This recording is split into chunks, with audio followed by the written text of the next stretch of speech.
Hindi ako takot mawala sa mundo. Hindi ako takot sa aking pagpanaw. Ang tanging kinatatakutan ko ay ang mundong haharapin ninyo nang wala ako. Kapag dumating ang araw na wala na ako,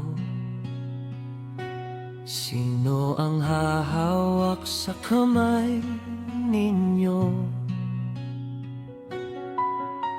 Sino ang tatayo kapag kayo'y nasaktan? Sino ang magsasabing anak, kaya mo yan? Kaya habang ako'y narito pa, bawat sandali aking iingatan. Ituturo ko sa inyong kabutihan, at sa Diyos ko kayo ipagkakatiwala. Hindi ako takot mawala sa mundo. Ang takot ko'y kung paano kayo tratuhin nito.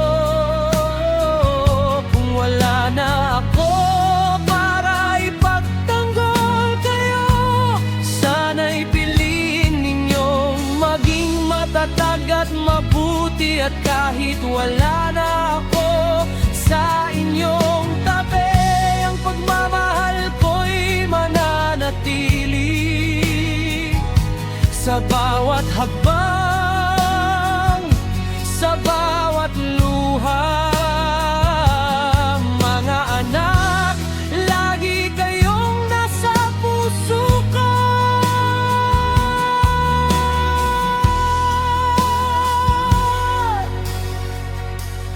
May mga taong hindi magiging mabait.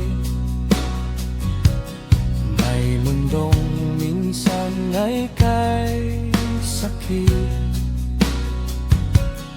Baka may araw na kayo'y husgahan, at may mga taong kayo'y sasaktan.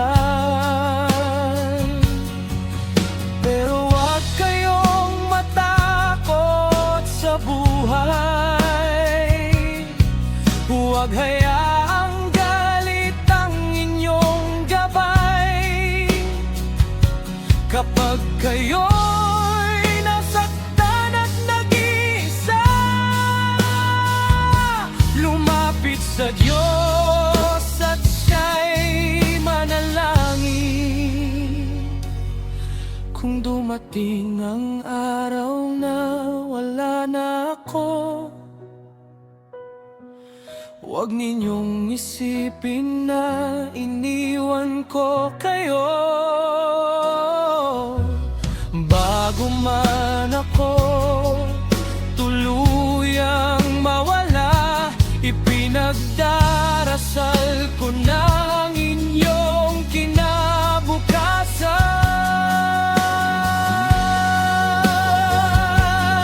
Panginoon, bantayan mo sila kapag wala na ako sa kanilang tabi.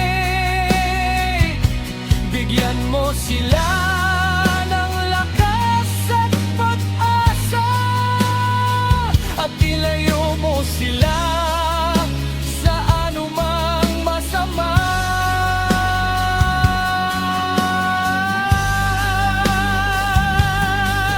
Hindi ako takot mawala sa mundo, dahil alam kong may Diyos na mag-aalaga sa inyo.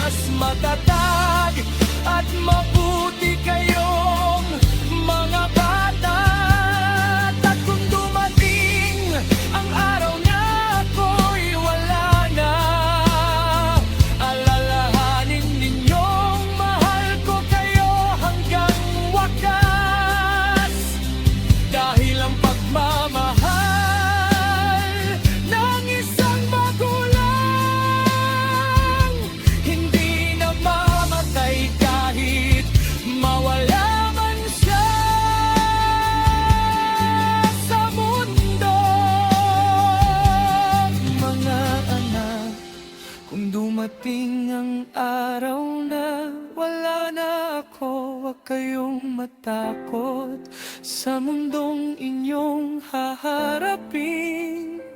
Hawak kayo ng Diyos, maniwala kayo,